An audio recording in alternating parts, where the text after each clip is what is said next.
দ্বিতীয় ফেরেশতা এসে বলে, আজ তোমার ধন দৌলত কোথায় গেল, যেগুলো তুমি জমা করেছিলে।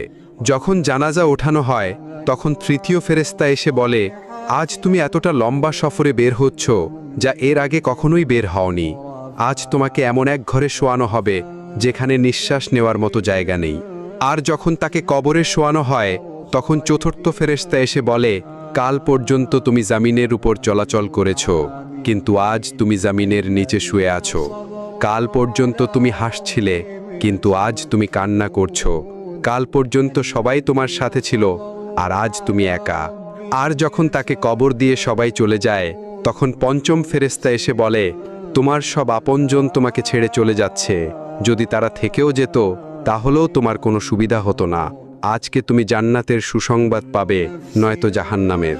আল্লাহ তাআলা আমাদের সকলকে সঠিক বুঝ দান করুন। সকলে বলি আমিন।